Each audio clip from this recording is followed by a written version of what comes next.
Assalamualaikum warahmatullahi wabarakatuh. Selamat malam Bapak, Ibu, dan saudara sekalian. Ya, di malam hari ini selesai salat tarawih, kita akan membahas sedikit mengenai bank syariah. Yang ingin saya sampaikan adalah sebelumnya saya bikin status itu, syariah itu bukan hanya sekedar label, ya gitu ya. Karena banyak isu di tengah-tengah masyarakat itu mengatakan bahwasanya ya syariah ini hanya sekedar nama gitu ya. Yang bedanya kan sekedar namanya label gitu ya. Prakteknya bisa sama dengan bank konvensional. Nah, itu perlu sedikit kita klarifikasi. Saya itu kuliah 3 tahun khusus perbankan syariah. Ya. Jadi badan gue terasa panas juga, badan saya terasa panas ya dengar isu-isu seperti itu. Karena nggak sesuai dengan kenyataan yang disampaikan. Mungkin teman-teman yang belajar ekonomi Islam ya, yang perbankan syariah yang lebih mendalami, yang S2-nya, S3-nya juga akan merasakan hal yang sama. Karena memang ada perbedaan sebenarnya antara bank syariah dengan bank konvensional. Dan mendirikan bank syariah itu juga tidak mudah. Kalau kita lihat sejarahnya dulu, itu perjuangan luar biasa dari para cendekiawan muslim untuk mendirikan bank syariah. Jadi begini, syariah itu bukan sekedar label ya. Ada perbedaan antara bank syariah dan bank konvensional. Pasti ada perbedaan. Jadi bukan hanya sekedar label. Nah, kalau bank syariah itu pertama kita yang menentukan ya, transaksi kita itu boleh atau tidaknya adalah di akadnya. Apapun itu. Ya, kita transaksi jual beli di pasar, itu tergantung akadnya. Kita transaksi misalnya online dan sebagainya, itu tergantung akadnya gitu ya. Nah, kalau di bank syariah, akad kita itu menggunakan akad yang tergantung kegunaan kita. Kalau seandainya di bank konvensional, apapun kegunaannya, akadnya adalah pinjam meminjam. Perjanjiannya adalah saya pinjam uang ke kamu dan nanti kamu bayar sekian lebih, bunganya sekian gitu ya. Sama ketika kita pinjam uang misalnya ke teman, nanti saya balikin, misalnya saya pinjam 10.000 ya, nanti saya balikin 11.000. Itu sama dengan praktek bank konvensional. Dan itu tidak boleh, itu haram ya. Kalau seandainya akadnya atau perjanjiannya itu pinjam meminjam, maka tidak boleh ada kelebihan. Baik saya yang orang yang meminjam yang memberi atau orang yang menerima itu sama-sama mendapat dosa gitu ya. Dan sekecil-kecilnya dosa riba itu adalah berzina dengan orang tuanya sendiri, berzina dengan ibu kandungnya sendiri. Nah, itu sekecil-kecil dosanya riba. Ini sangat ngeri banget gitu ya. Nah, kalau di bank syariah itu tergantung kepada kegunaan dari tergantung kegunaan atau kebutuhan kita gitu ya. Misalnya kita ngajuin pembiayaan, kita nih tujuannya konsumtif, misalnya pengen beli mobil gitu ya. Jadi kita dari bank syariahnya akan menghubungi suppliernya. Nah, kita akan analisa dan mobilnya itu secara syariah dari sini kita beli dulu. Kita beli mobilnya, misalnya harga mobilnya 150 juta, kemudian kita jual ke nasabah. Tentu kita mau dapat keuntungan dong gitu ya. Nggak mungkin kita nggak dapat keuntungan, karena bank itu kan bisnis. Kalau saya kita nggak dapat keuntungan, bagaimana kita gaji karyawan? Nah, jadi kita dapat keuntungannya, misalnya keuntungannya 50 juta gitu ya. Nah, jadi kita jual ke nasabah itu 160 juta ditambah 50 juta, jadi 200 juta. Nah, dari 200 juta itulah yang akan diangsu nasabah sesuai dengan jangka waktu yang telah disepakati oleh nasabah dengan bank. Nah, seperti itu. Jadi prinsip kita jual beli sesuai dengan firman Allah SWT. Itu dikatakan bahwa wa halallahu al-bai'a wa harrama riba, dan Allah menghalalkan jual beli dan mengharamkan riba. Dan itu sangat jelas sekali. Nah, prinsip jual beli inilah yang diberlakukan di bank syariah yang namanya murabahah gitu ya. Karena lagi akadnya mudharabah, musyarakah dan lain sebagainya.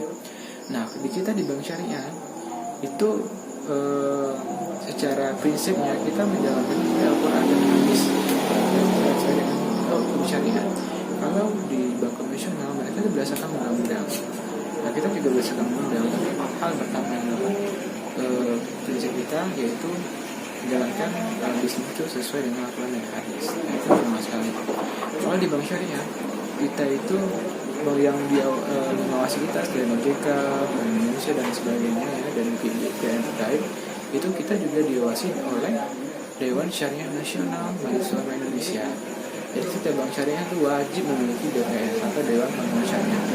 Nah, sebelum kita bank syariah itu mengeluarkan produk, baik itu produk tabungan, pembiayaan, gadai dan sebagainya, itu harus mendapatkan izin dulu dari Dewan Pengawas Syariahnya. Kalau Dewan Pengawas Syariahnya mengeluarkan izin, itu baru boleh produk tersebut kita jual.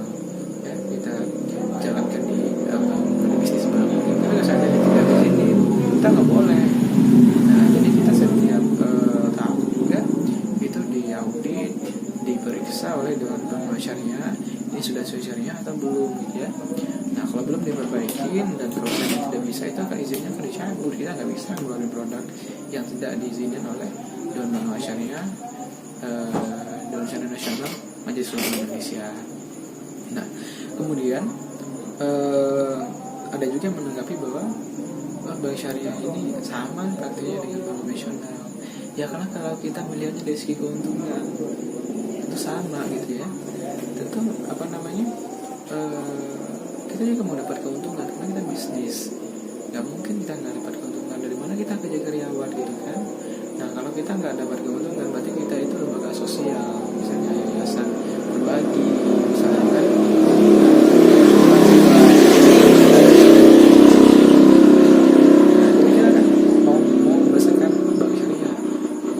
Asetnya, mau membesarkan banknya gitu ya. Jadi kita tentu mau nggak mau harus mendapatkan keuntungan. Nah, cara mendapatkan keuntungan itu seperti apa? Ya sesuai dengan prinsip syariah. Nah, seperti itu. Kemudian mungkin ya terasa mungkin dari oleh masyarakat juga ya belum 100% syariah gitu ya. Nah, yang penting ini dulu, kita sudah menuju syariah, kita sudah ada jalannya buat kita sama-sama menuju ke syariah gitu ya. Nah, sebagai analogi begini, kenapa kalau kita seandainya berhubungan dengan lawan jenis kita itu, misalnya laki-laki dengan perempuan, kalau dia belum akad itu, kalau seandainya kita nyentuh dia, kita berhubungan seperti orang dewasa, itu haram, ya kan? Sebenarnya kan yang dilakukan baik dia sudah akad atau belum, kan yang dilakukan sama, gitu ya. Ada hubungan dan lain sebagainya sama, tapi kenapa haram? Karena belum akad itu tadi. Nah, akad itu kan harus ada wali, harus ada lainnya. Nah, itulah seperti itulah di bank syariah, harus ada orangnya, harus ada akadnya, harus ada barangnya kalau dia konsumtif, seperti itu. Jadi kita prinsipnya itu sesuai dengan syariah dalam menjalankan bisnis kita. Nah, kemudian ada lagi gini lagi. Ya bank syariah belum sesuai deh, belum 100% gitu ya. Nah, apakah belum 100%-nya Bapak Ibu akan masih bertahan di bank konvensional gitu ya? Tentu kita memilih mudaratnya lebih sedikit. Nah, secara analogi begini, ada dua mobil misalnya. Satu mobil kita anggap saja bank konvensional, kita beri deh nama platnya itu BK gitu ya. Kemudian bank syariah kita beri aja nama platnya BS gitu ya. Kita tujuan mau ke Padang nih. Nah, ya ada cuma dua mobil ini. Kemudian si mobil BK ini supirnya bilang, oh kita nggak ke Padang, kita ke Bukit Tinggi, kita lewat ke Lubuk kalau bapak mau naik ya naik, nanti turun di Simpang Gudang ya gitu ya.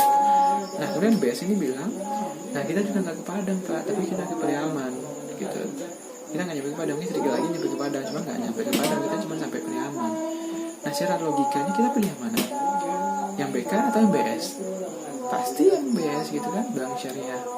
Nah, karena semakin dekat tujuan kita ke Padang, nah semakin dekat tujuan kita ke syariah.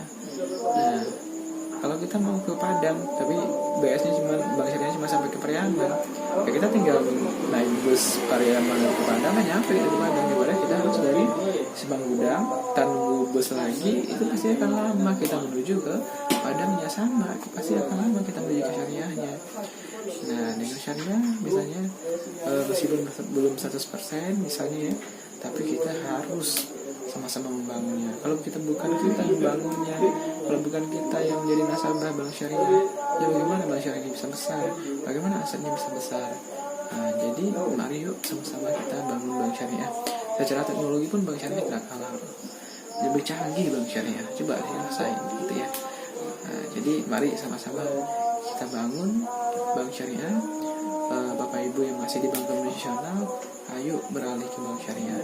Kita besarkan bank syariah, kita luaskan dakwah ini, kita kita bantu bank syariah untuk lebih baik lagi ke depannya, menuju syariah 100% gitu ya.